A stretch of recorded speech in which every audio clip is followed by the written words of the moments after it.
anyone else treat going to the movies like a religious experience?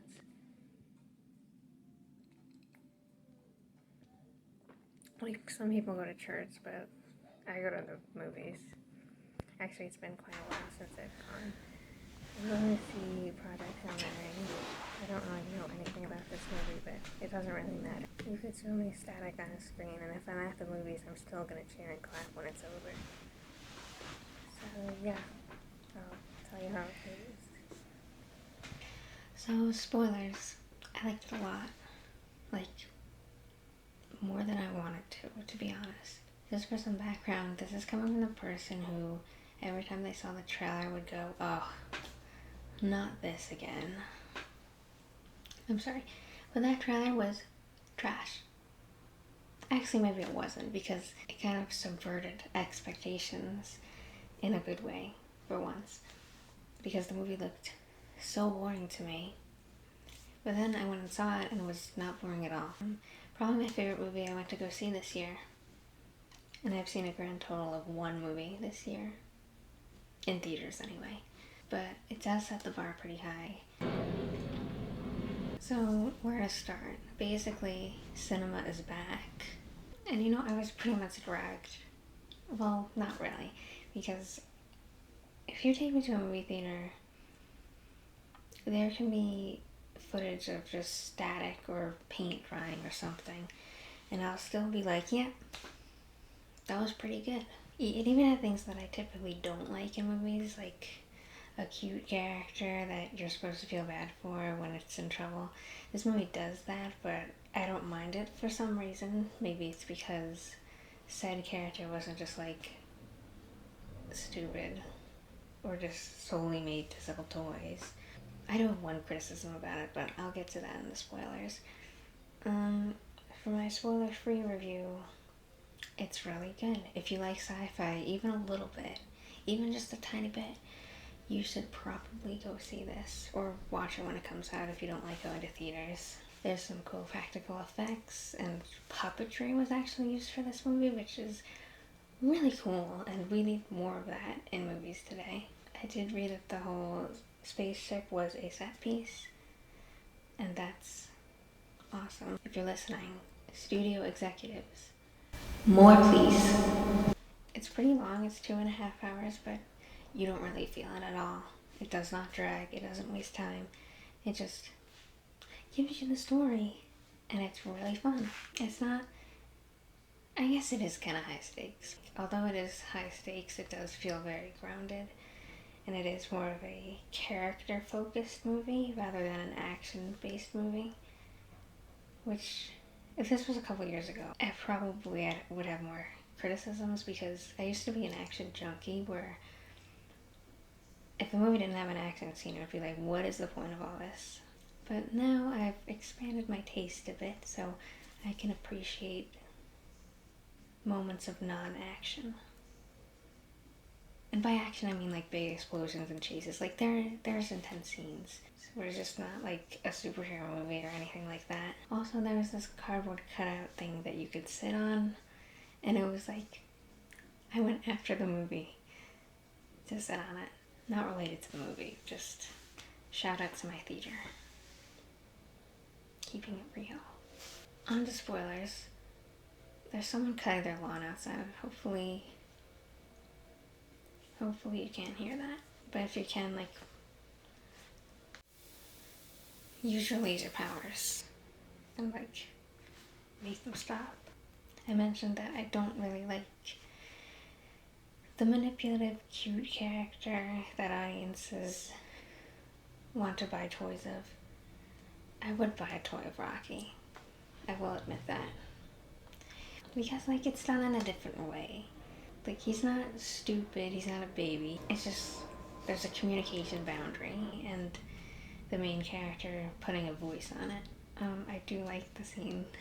I'm pretty sure everyone likes the scene when Rocky, like, invites himself in and is, like, asking where his bedroom is. That was great. The one criticism I do have is how they kind of try to make us think, oh no, Rocky's gonna die a second time. Like, we already had a death scare, I half hour before. And to be fair, that one was very stressful. I feel like, why did it happen again? But that's not like really a big criticism. So it doesn't take off any stars. It was just noticeable for me when I was watching it. I would have been really disappointed and kind of upset because they were horrible to him. That should not have happened.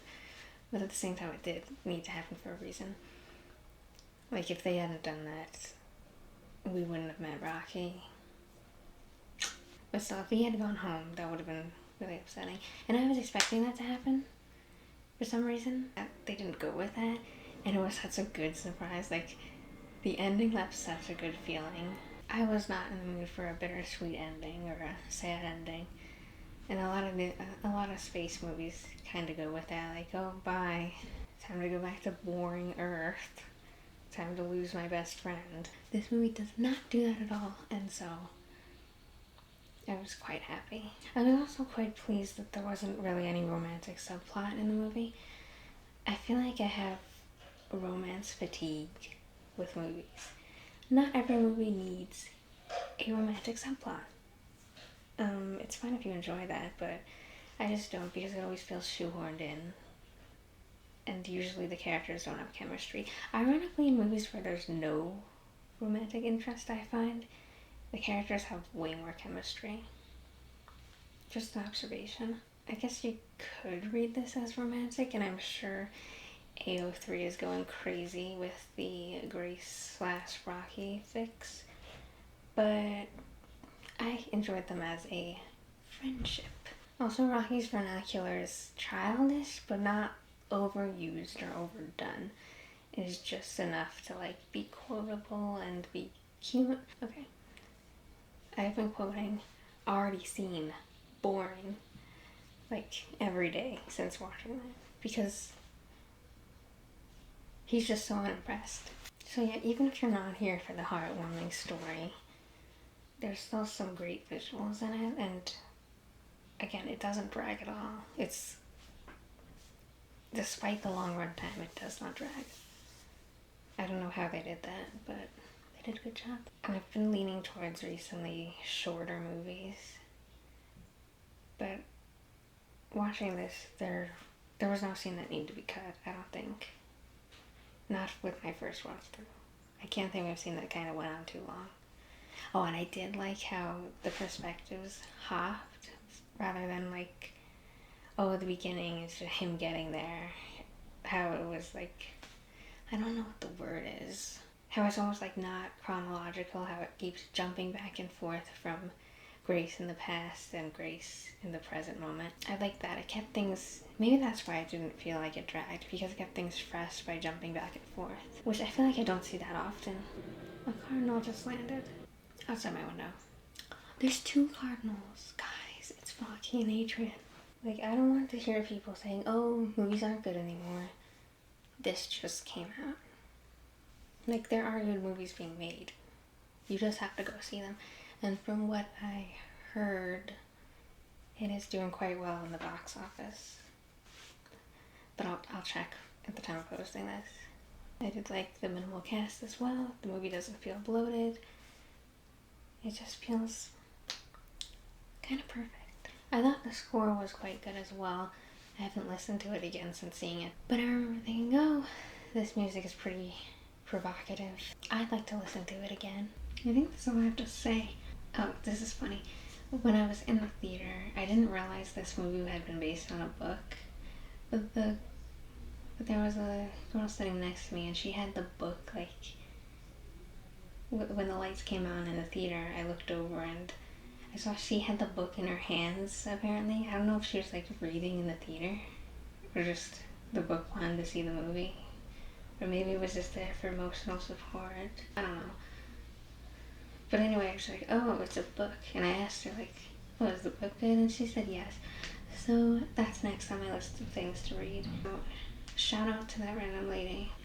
Now I don't have to ask Reddit if the book was good or not. Anyway, I think that's about all I have to say on this subject.